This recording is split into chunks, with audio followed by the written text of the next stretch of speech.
말씀 제목은 우리가 지금 계속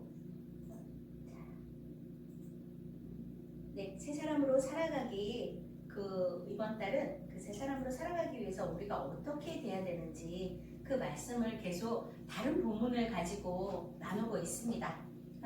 그래서 우리가 우리 기억에 한계가 있기 때문에 지금까지 1편, 2편 어떻게 새 사람으로 살아가야 된다고 얘기를 했는지 우리 한번 다시 기억을 더듬어보는 시간 갖겠습니다. 자, 첫 번째, 새 사람으로 살아가기 위해서 우리가 어떻게 해야 된다고 했나요?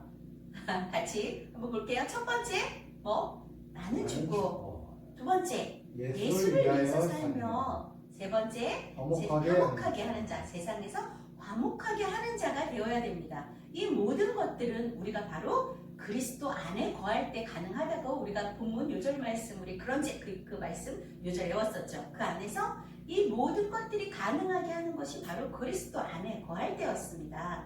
그래서 이 첫 번째 우리가 새 사람으로 살아가기 위해서 어떻게 해야 되냐? 그 핵심 한 가지를 찝으라 한다면 바로 그것이 그리스도 안에 거해야 된다는 것입니다. 이 세 가지 대지로 나는 어떻게 죽고 예수를 위해서 살고 화목하게 해야 돼. 이렇게 세 가지를 기억 못하는 우리들이 너무나 많잖아요. 한 가지도 기억 못하는데 세 가지를 어떻게 기억해? 그러기 위해서 한 가지 핵심, 중심 주제를 우리가 오래도록 기억하기 위해서 중심 주제를 갖는다면 그것은 바로 그리스도 안에 거해야 한다는 것입니다. 자, 첫 번째 우리가 새 사람으로 살아가기 위해서 해야 되는 것은 그리스도 안에 거해야 된다.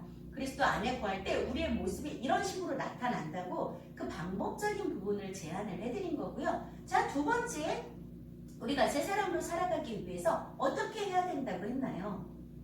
뜻을 정해야 된다고 얘기를 했습니다. 다니엘이 뜻을 정하여 세상과 구별된 삶을 살기를 딱 뜻을 정했던 것처럼 우리가 하나님의 뜻을 정해야 된다고 얘기를 했습니다. 두 번째는 확신하며 살아가야 합니다. 무엇을 확신하나요? 내 능력? 내 생각을 확신하는 것이 아니라 바로 선하신 하나님, 우리가 지금 어느 곳에 있던 힘든 상황에 있던 아니면 우리가 지금 너무나 어려운 상황에 있던 그래도 하나님은 선하게 일하시고 선한 길로 인도해 주신다는 그런 확신을 가지고 우리가 가야 된다는 것입니다.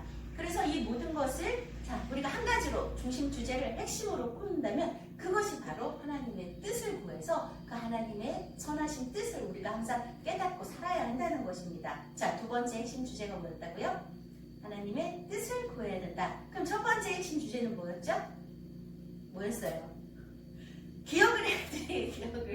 기억을 하려고 지금 다 압축을 해갖고 한 가지를 핵심을 하는데 바로 그리스도 안에 거해야 된다는 것입니다. 자, 그래서 오늘 세 번째, 새 사람으로 살아가기 위해서 또 무엇을 우리가 해야 되는지 하기 위해서 우리가 항상 머릿속에 기억을 해야 되는 것, 우리가 핵심 주제를 머릿속에 기억하기 위해서 이 말씀을 암송하는 거예요. 우리의 삶이 말씀에 의해서 다스려지고 어딜 가나 이 말씀이 딱 떠올라서 그리스도 안에 있을 때 새로운 피조물이라고 그랬지? 그러니까 그러기 위해서 항상 우리가 이 말씀을 암송하는 말씀이 많아지면 많아질수록 아는 만큼 말씀대로 살아가는 겁니다. 알겠죠? 자, 암송 말씀 외웠죠? 우리 다 같이 한번 하겠습니다. 시작! 그런즉 누구든지 그리스도 안에 있으면 새로운 피조물이라. 이전 것은 지나갔으니 보라 새 것이 되었도다. 보라 새 것이 되었도다. 보라 새 것이 되었도다. 네, 이렇게 고린도후서 말씀 사도 바울의 말씀이었습니다.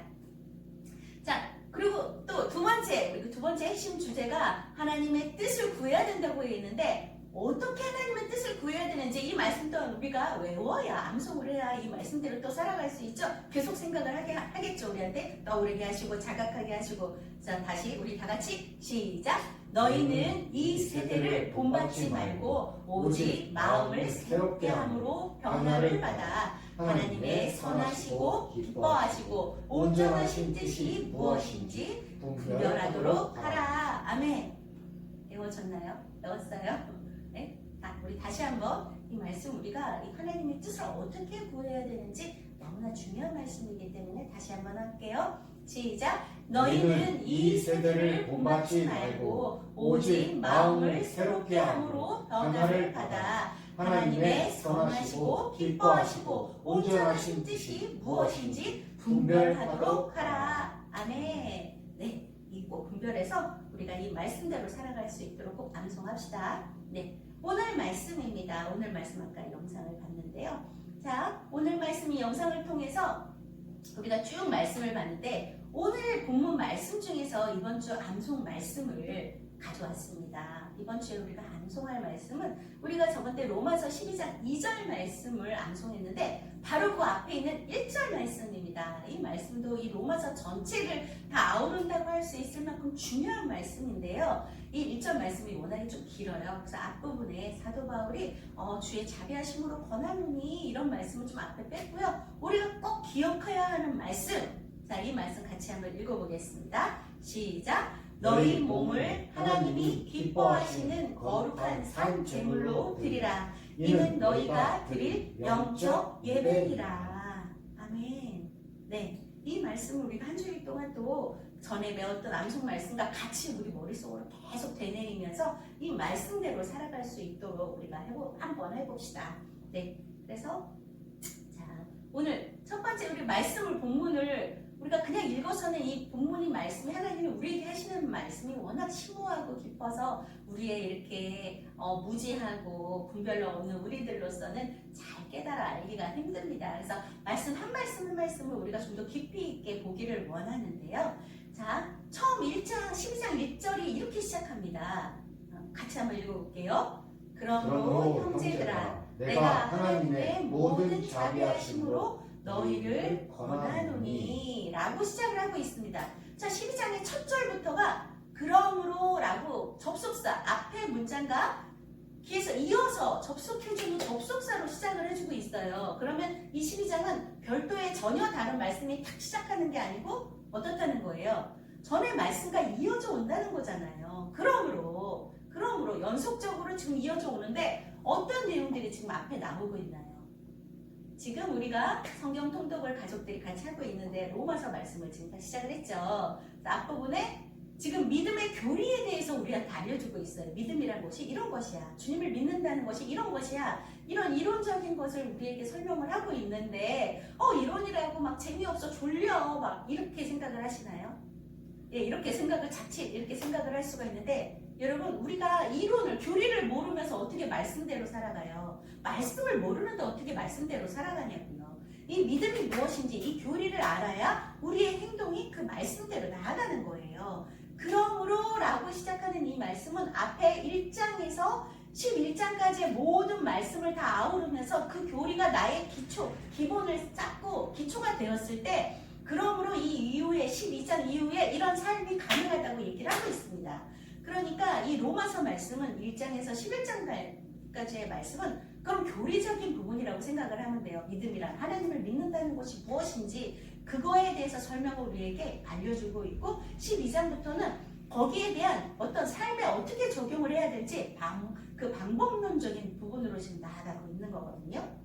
그래서 로마서가 12장부터는 이런 어떤 생활에 적용할 수 있는 방법을 우리에게 제시를 하고 있고 앞부분은 그 믿음이라는 것이 어떤 것이라는 걸 얘기를 하고 있는 거예요. 그래서 그 교리로 시작을 해서 지금 우리에게 그러므로 너희는 앞으로 이렇게 해야 된다라고 얘기를 하고 있어요. 근데 우리가 한번 생각을 해보자고요. 자, 우리가 영어를 잘해야 돼. 만약에 이제 이민을 간다든가 외국으로 이민을 간다거나 선교사로 파송을 간다거나 이래야 되면 이 언어가 문제가 되게 중요하잖아요. 그래서 언어를 잘해야 되는데 우리가 영어의 문법은 모르고 그냥 생활 영어로 그 자리에 가서 막 사람들하고 그냥 배웠다고 생각을 해봐요. 그냥 생활의 적용만 배웠다고 생각을 해봐. 그러면 내가 누구를 만나느냐에 따라서 길거리 사람들을 만나고 뭐 어린 아이들을 만나고 막 이렇게 했을 때 그들에게 말을 배우면 우리의 말이 어떻겠어요? 존댓말도 없이 위아래도 없이 막 이렇게 쓸 거 아니야. 문법을 모르고 기본적인 가장 그 기본 이론도 모르고 막 그냥 그렇게 생활 영어를 배워버린다면 우리의 그 말의 그 언어의 수준은 굉장히 저 하급의 수준의 말을 하게 될 거예요. 그쵸? 하급의 그런 사람을 누가 국빈들이 오셨을 때 통역하는 사람으로 그 사람을 데려다 쓸 수 있을까요? 그거는 정말 어린아이가 말하는 수준밖에 안 되는 그런 정도의 언어를 구사하게 된다는 거예요. 그래서 우리가 좀 더 고급스러운 언어를 하려면 그 이론을 알고 문법을 알고 그리고 나서 어른에게는 존댓말을 존칭을 좀 더 어른스러운 말을 쓰는 거고 아이들한테는 반말로 막 해도 되고 이런 언어를 알게 되는 거잖아요. 그래서 우리나라에도 와서 살고 있는 외국 사람들 보면 아무한테나 막 반말하는 사람들 있잖아요. 문법 없이 그냥 생활 영어로 배우니까 어른한테도 할아버지 그랬어? 이랬어? 뭐 이렇게 되는 거고 그런 사람을 진짜 우리가 통역으로 데려다 쓸 수 없고 높은 자리에서 말씀을 전하는 사람으로 쓸 수 없는 겁니다. 그래서 우리에게는 그만큼 이론이 중요하다는 얘기를 제가 설명하기 위해서 이렇게 하나의 예를 들었는데요. 이렇게 로마서의 말씀을 우리가 이제 앞부분의 말씀도 우리가 성경 통독하면서 나누고 있지만 이 이후의 말씀들이 그런 교리를 바탕으로 해서 세워진다는 걸 우리가 알고 있어야 돼요. 자, 1절의 앞부분은 그렇게 사도 바울이 우리에게 권하면서 앞부분의 그 교리를 더 통틀어서 우리에게 이 말씀을 권한다고, 이런 삶을, 생활을 권한다고 얘기를 하는 거였고, 그 후반절 말씀 바로 우리 오늘의 그 요절 말씀이었죠. 암송 말씀. 우리 같이 한번 읽어볼게요. 시작. 너희 몸을 하나님이 기뻐하시는 거룩한 산 제물로 드리라. 이는 너희가 드릴 영적 예배니라. 라고 이렇게 말씀을 하고 있습니다. 자, 우리가 좀 생각을 해볼 때 너희 몸을 하나님이 기뻐하시는 산 제물로 드리라고 얘기합니다. 자, 몸 우리가 생각하면 우리 몸은 지금 우리가 육신을 입고 있어서 우리 몸은 어디에 거하나요? 이 세상 가운데 거하죠. 그쵸? 이 몸을 세상 가운데 거하기 때문에 하루 종일 이 몸이 우리 이 세상 가운데서 아무 일이든지 모든 일을 다 한단 말이에요. 그런데 이 몸을 하나님께 거룩한 산 제물로 드리라고 얘기합니다. 그러면 뭘 드리라는 거예요? 아침부터 저녁까지 이 몸이 하루 종일 여기 다 돌아다니는데 나의 몸을 드리라는데 그럼 나의 뭐를 드리라는 거예요? 삶 자체를 드리라는 얘기입니다. 나의 모든 삶을 하나님께 산 제물로 드리라는 거예요. 내 몸이 거하는 모든 순간순간에 그 모든 순간을 하나님께 드리라는 거니까 결국 지금 우리가 예배하는 이 공예배에서만 너희가 영적으로 예배를 드리라, 신령과 진정을 다해서 하나님께 영적 예배를 드리라는 게 아니고 우리의 몸을 하나님께 영적 예배로 드리라고 얘기하고 있어요. 우리의 몸을. 그렇다면 결국 이 공예배만을 드리라는 얘기가 아닌 우리의 삶을 주님께 영적 예배로 드리라는 말입니다. 근데 우리는 예배는 영적으로 하나님께 드리는 거고 우리가 세상에서 살고 있는 우리의 육은 그냥 내 마음대로 살아도 되고 이렇게 이분법적인 사고방식을 갖고 살아가고 있다는 거예요. 그렇기 때문에 우리의 모습이 변하지 않는 거예요. 예배 드릴 때만 거룩하고 경건하고 나는 삶은 내 몸은 하나님과 전혀 상관없는, 영과는 상관없는 내 몸은 내 생각대로 살아가고 있기 때문에 내가 내 생각을 좌지우지하고 내가 다스리고 있기 때문에 나의 행동이 안 변하는 거야. 그렇다는 겁니다. 그래서 우리의 몸을 하나님께 영적 예배로 드리라고 얘기를 하고 있고요. 자, 2절 말씀 같이 읽겠습니다. 너희는 이 세대를 본받지 말고 오직 마음을 새롭게 함으로 변화를 받아 하나님의 선하시고 기뻐하시고 온전하신 뜻이 무엇인지 분별하도록 하라. 우리가 지금 지난주에 암송했던 이 암송 말씀이요. 무엇을 얘기하고 있나요? 이 세대를 본받지 말라. 이 본받지 말라는 말은 우리가 본받아야지. 저 사람 본받을 만해. 이렇게 누군가를 내가 의지적으로 본받는 그 본을 얘기하는 게 아니에요. 지금 제가 밑에 써놨지만 그냥 우리가 살아가는 이 세상에 그냥 똑같이 동화되어서 그냥 아무렇지도 않고 세상 사람들 다 그런데 어때? 이게 평범한 거야. 내가 이렇게 살아가는 게 평범한 거야. 술 마시고 담배 피고 욕하고 이 세상에선 이게 너무나 평범해. 아무도 손가락질하고 나무라는 사람 없어. 지금 이겁니다. 이 세대를 본받지 말라는 게 저 사람 너무 본받고 싶어. 나 의지적으로 저 사람 본받아야지. 이게 아니고 세상에선 아무렇지도 않은 나의 이 삶, 세상적인 삶 자체가 본을 받고 동화되어서 살아가고 있다는 거예요. 이렇게 동화되어서 똑같이 살아가지 말라는 말을 하고 있는 거잖아요. 분별해서 세상하고 나는 구별돼서 어디 가서 저 사람 예수 믿는 사람이라 달라. 나하고 좀 뭔가 다른 것 같아. 저 사람 좀 우아해 보이지 않아? 사람 좀 선해 보이지 않아? 그 사람 교회 다닌다더라. 이렇게 구별된 삶을 살아가기를 원하는 거지.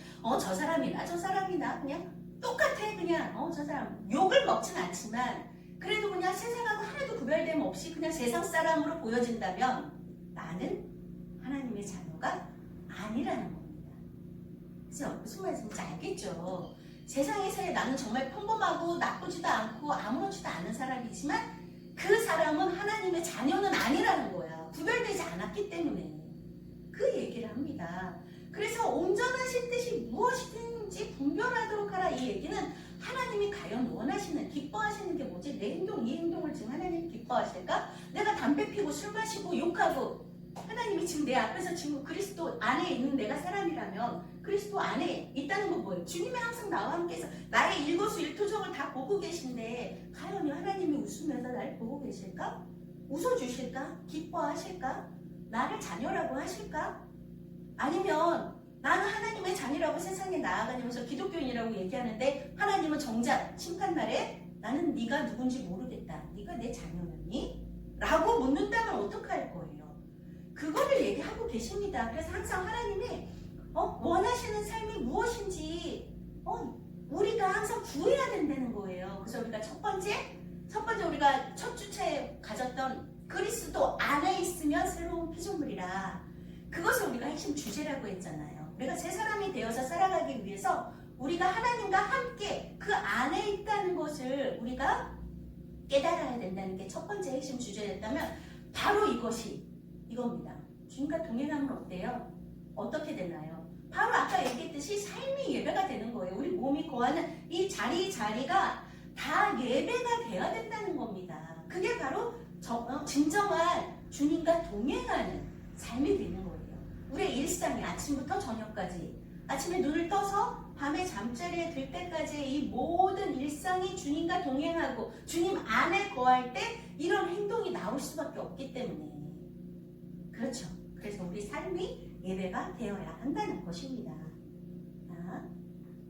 그리고 3절 한번 같이 한번 읽어볼게요. 시작. 마땅히 생각할 그 이상의 생각을 품지 말고 오직 하나님께서 각 사람에게 나누어 주신 믿음의 분량대로 지혜롭게 생각하라. 아멘. 자, 좀 어려운 말씀이 될 수도 있을 것 같아요. 마땅히 생각할 생각은 뭐고 그 이상의 생각은 뭘까요?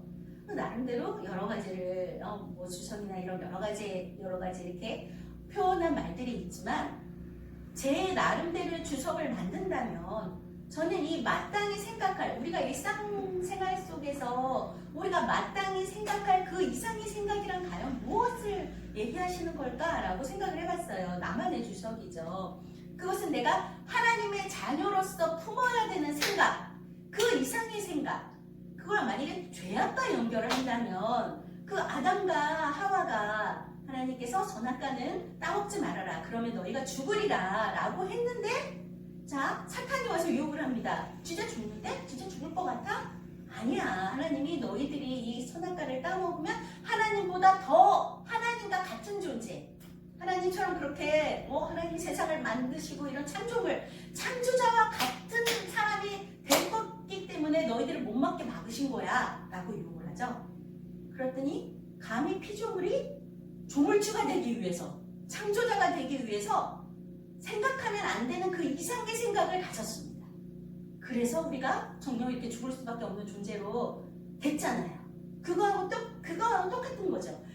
마땅히 하나님의 자녀로서 품어야 되는 생각, 그 이상의 생각을 해보시죠. 사랑으로 우리는 매일 이 세상을 살아가면서 계획합니다. 나의 꿈이 있고 비전이 있는데 과연 이 생각이 하나님의 자녀로서 가질 수 있는 꿈과 계획, 하나님의 때를 기다려서 내가 하는 생각인지 계속 우리는 되돌아봐야 된다는 거예요. 열정이 넘쳐서 막 하나님을 열심히 해. 근데 그게 하나님의 일이 아니고 내 일이야, 내 일. 내가 말하기는 하나님의 일이라고 하면서 얘기를 하는데 아니고 결국 내 일이더라고요. 나라는 사람이 열정이 뛰어나서 뭔가를 정말 하나님을 위해서 하고 싶어요 라고 해서 막 계획해서 했는데 결국 알고 보니까 그건 하나님의 일이 아니었고 내 일이더라고. 그러면 이게 바로 하나님이 마땅히 생각할 우리에게 주신 생각의 이상이라는 것입니다. 암만 열정이 뛰어나도 우리나라 사자성어에 이런 말이 있어요. 과유불급. 넘치면 못한 것만 못하다고. 넘치지 않고 적당한 것보다 넘치는 것이 더 못하다는 거예요. 그래서 내 열정이 암만 뛰어나도 그게 하나님의 생각이, 하나님이 주신 생각이 아니고 내 생각으로 열정을 품고 한다면 그건 하나님만 못하는 거예요 라는 뜻이더라고요. 그래서 저는 항상 저에게 가장 찔리는 말씀이죠. 항상 마땅히 생각할 그 이상의 생각을 내가 품고 살아가고 있을 때가 너무나 많아서 항상 주님께 다스릴 수밖에 없고 계속 엎드릴 수밖에 없는 그런 나약한 존재임을 계속 깨닫게 합니다. 주님을 의지할 수밖에 없죠. 그리고 우리들이 사람들이 흔히 범하는 실수가 걱정, 근심. 어떻게 될까? 하나님의 때에 하나님 어떤 부모가 자녀가 고생하고 자녀가 힘들게 어렵게 사는 걸 원하겠어요. 그런데 그럼에도 불구하고 지금 나에게 어떤 어려움이 있다면 내가 분명히 그 과정을 거치면서 깨달아야 하는 배움이 있고 교육이 있다는 거예요. 그리고 내가 그 과정을 겪으면서 아픈 만큼 성숙을 한다는 거죠. 성숙하기 위해서는 내가 대표 선수가 되기 위해서 내가 어떤 힘든 훈련을 받아야 되는 것처럼 그게 꼭 필요하다는 겁니다. 그래서 그런 것들을 우리가 걱정하지 말고 하나님께 맡겨야 되는 거고, 또 이 관야망상이라는 게 나는 지금 하나님을 위해서 열심히 일하고 있어. 나 정도면 괜찮은 목회자 아니야? 라고 생각하는 그런 것들이 정말 과대망상인 것 같아요. 우리 성도들도 그렇잖아요. 나 이 정도면 하나님을 위해서 열심히 일하는 일뿐이야. 우리 교회에 제목이지, 기둥이지. 과연 그런가요? 과연 하나님도 그렇게 생각하실까요? 과거에 우리가 정말 그렇게 교만한 생각을 가졌던 시간들이 많이 있었는데 주님 정말 용서해 주세요. 주님께서 그렇게 보셨을지 모르겠어요. 근데 우리는 정말 하나님을 위해서 열심히 헌신하는 일꾼이라고 그렇게 자처했던 그런 순간들이 있었습니다. 주님 용서해 주실 것을 믿습니다. 자, 그런 부분들이 우리가 잘못된 생각을 가졌다는 거고요. 자, 4절 같이 읽어볼게요. 우리가 한 몸에 많은 지체를 가졌으나 모든 지체가 같은 기능을 가진 것이 아니니. 이건 정말 설명이 필요 없죠. 우리 몸에 많은 기능, 지체들이 있지만 손, 발, 눈, 코, 입 다 다른 기능을 갖고 있습니다. 그런데 그리스도 안에서 한 몸을 입은 우리 또한 다 다르다는 거예요. 다 다른 달란트와 사명을 갖고 있다고 이어서 계속 설명을 하고 있으니까, 자, 우리가 우리 몸의 기능이 이렇게 다 다르듯이 그리스도 안에 한 몸을 입은 우리 모두, 우리 자녀들, 우리 모두가 각각 주어진 사명과 달란트가 다 다르다는 거예요. 은혜로 받은 그 달란트가 다르다는 얘기를 하고 있습니다. 자, 그리스도 안에서 한 몸을 입은 우리 모두가 한 지체인데 그 지체가 지금 다 각각 다른 달란트를 가졌는데 생각을 해보세요. 우리가 그리스도 안에 있을 때 이 지체가, 우리가 이 몸이 생각을 해보면 내가 지금 얘기해놨지만 잘려나간 손가락을 만약에 사고로 해서 손가락이 잘렸어요. 근데 그거를 다시 봉합수술을 하려면 몇 시간 내에 그걸 봉합수술을 해야지만 신경이 살아난다며요. 근데 그걸 봉합수술을 시간이 늦어서 이 봉합을 못하는 상황이 됐는데 그 잘려나간 손가락에 신경을 잊지 못하는데 여기다 붙여놓으면 어떻게 되죠? 썩어 들어가. 잘려나간 손가락이 제대로 봉합되지 않고 만약에 붙여가 놓으면 썩어 들어가서 내 온몸이 다 썩을 수밖에 없는 거고, 그렇다고 이걸 더 이상 이거 봉합할 수 없는 상태라고 해서 이거를 그냥 봉합하지 않고 이 잘려나간 손가락이 어디 있다고 생각을 해보세요. 이 손가락이 무슨 의미가 있나요? 귀한가요, 이 손가락이?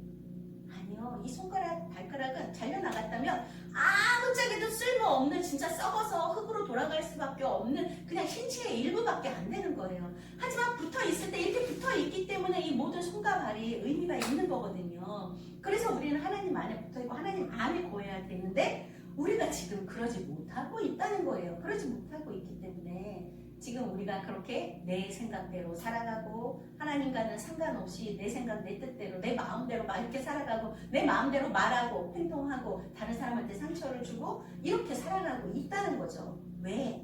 하나님께 붙어있지 않으니까. 하나님 안에 거하고 있지 않으니까 그렇다는 겁니다. 내가 붙어있으면 그런 행동이 나올 수가 없죠. 만약에 붙어있는 사람들에게는 어떻게 하라고요? 지금 이렇게 얘기하고 있습니다. 붙어있는 사람들에게 자, 어떻게? 시작! 우리에게 주신 은혜대로 받은 은사가 각각 다르니 혹 예언이며 믿음의 분수대로. 네, 6절이 이렇게 되어 있어요.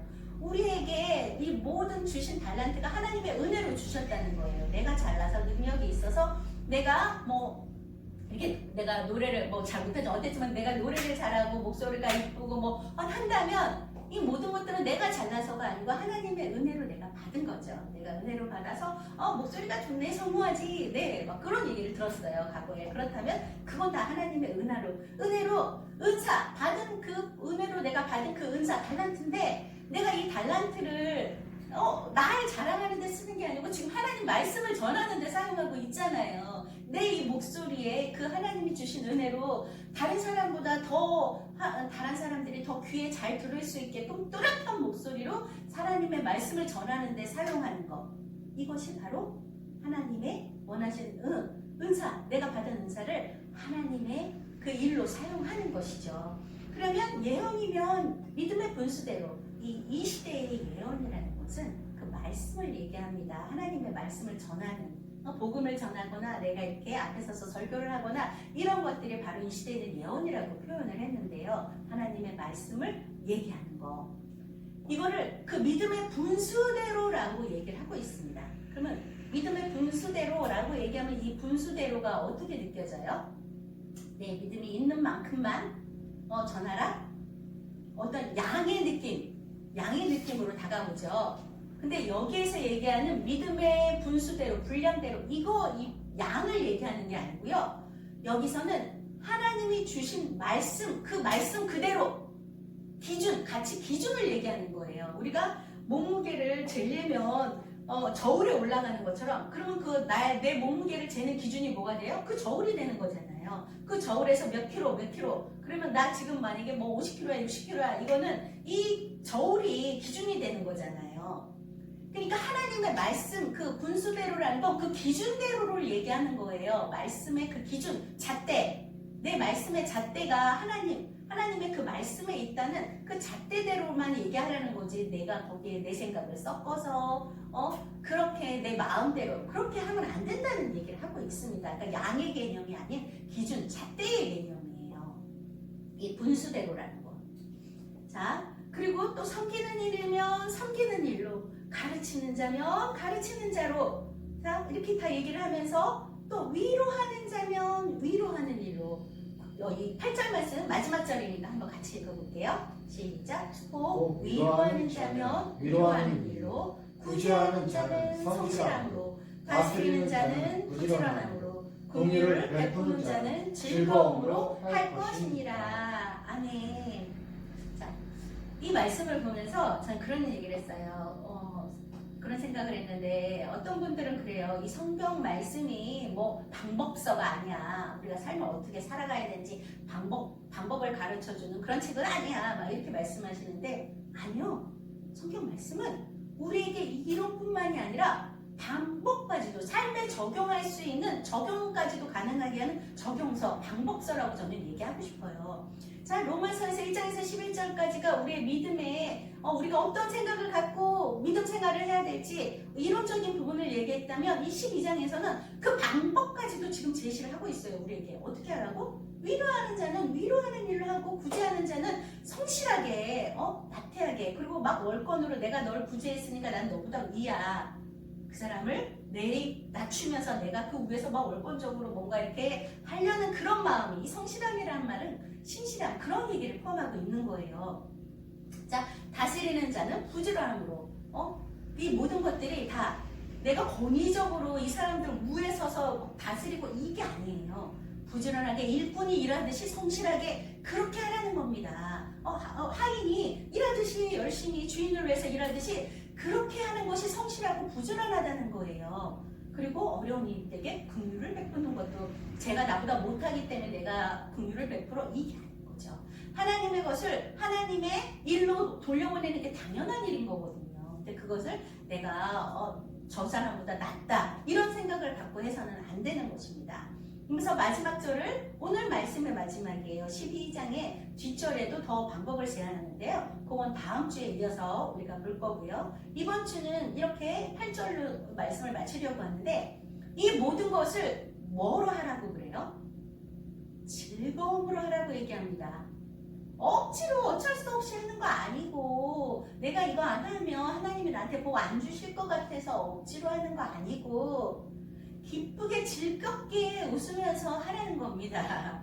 그렇게 말씀을 마치고 있어요. 무엇을 하든지 웃으면서 즐겁게 나에게 주신 이 가나안 가고 사명, 어떤 상황을 부딪히더라도 문제가 있던 걸림돌이 있던 그거를 승질내고 짜증내면서 하는 게 아니고 웃으면서 즐겁게 뭘 하든 간에.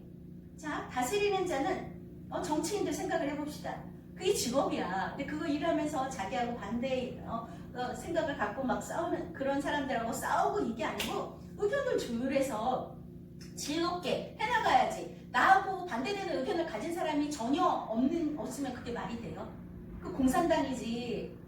반대되는 의견도 서로 맞춰가면서 더 좋은 나라로 만들기 위해서 노력을 해나가는 게 그게 정치인들의 활동이고, 우리가 소명받은 게 어떤 직장에 있는 사람들이면 직장에서 즐겁게 그 일을 내가 받은 소명이라고 생각하고 사명이라고 생각하고 열심히 성실하게 부지런하게 기쁘게 하는 것이 그 사람의 일인 것입니다. 자영업자도 마찬가지고 세상의 선생님들도 마찬가지고, 가르치는 선생님들, 교수들 다 그 일을 기쁨으로 하라는 거예요. 예? 그거 억지로 하는 거 아니고, 돈 벌려고 하는 거 아니고, 짜증내면서 하는 거 아니고, 그렇게 해서 남는 거 하나도 없고요. 기쁨으로 할 때 하나님께서도 기뻐하시고, 우리도 정말 우리 안에 기쁨이 넘치지 않겠어요? 모든 일을 할 때 얘기를 하고 싶어요. 어떤 문제점이 안 생기면 그건 말도 안 돼요. 우선 천국에서 우리가 지금 살고 있는 것도 아니고, 모든 일을 할 때 거기에는 항상 문제가 생길 수밖에 없는 거고, 안 생기면 그게 이상한 거야. 그 어떤 문제를, 그런데 그 문제를 맞닥았을 때 우리가 어떻게 해야 되냐고요? 짜증내고 승질내서 달라지는 거 하나도 없어요. 이런 문제가 생길 수 있구나. 그럼 이거를 어떻게 해결해서 이 일을 가장 잘 이렇게 완성을 하는 게 좋을까? 거기에 초점을 맞추는 것이 바른 삶입니다. 어떤 문제가 생겼을 때 이 문제를 왜 이런 문제가 나에게 생기는 거야? 짜증내고 화내고 원망하고 불평하고 그런 거는 정말 무의미한 시간들, 무의미한 얘기들이고, 이런 문제가 생길 수도 있구나. 그렇다면 이거를 우리가 어떻게 해서 고객들에게도 더 좋은 제품을 제공할 수 있을까? 이렇게 생각을 해서 우리 정말 기업도 우리 교회도 세상 사람들로부터 칭찬받는 그런 가정, 기업, 교회 되기를 소망합니다. 자, 오늘 말씀을 통해서 이 말씀의 이 적용은요, 우리가 지금 이 방법, 여러 가지 적용할 수 있는 방법들을 알려주셨는데요, 결론적으로는 마찬가지예요. 방법이 아닌 주님과의 동행에서 이런 방법이 삶에 적용이 된다는 거예요. 우리가 3주차 계속 새 사람으로 살아가기 위해서 이렇게 삶에 적용해 라고 적용점들을 많이 알려줬지만 그게 왜 내 삶에 적용이 안 됐을까요? 그건 내 생각, 내 가치관이 변하지 않았기 때문입니다. 내가 가진 생각대로 생각이 말을 만들고 행동을 만들고 그 사람의 인격을 만들고 결국 그 사람의 운명이 된다는 말을 하고 있어요. 네, 지금까지 계속 우리가 십수년 동안 말씀을 들어왔지만 그 말씀이 왜 내 삶에 적용이 되지 않았을까요? 내 생각, 내가 지금 하나님과 동행하고 있다는 그 삶 자체를, 그 생각을 자각하지 못하기 때문에, 내 생각이 변하지 않았기 때문에 결국 아무리 말씀에서 계속 이 적용점들을 알려주셔도 내 생활이 변하지 않는 거예요. 결국 주님이 나와 함께 계심을 자각하고 주님과의 동행한다는 내 생각이 확고하게 내 가치관으로 자리 잡았을 때 아무리 다른 어떤 적용점을 얘기할 필요도 없이 내 삶은 변하게 되어 있습니다. 내 생각이 변해야 된다는 거예요, 결국. 그래서 우리 이번 주 암송 말씀 같이 한번 읽고 말씀을 마치려고 하는데요. 같이 한번 보겠습니다. 너희 몸을 하나님이 기뻐하시는 거룩한 산 제물로 드리라. 이는 너희가 드릴 영적 예배니라. 네, 그래서 오늘 말씀을 이렇게 마무리하고자 합니다.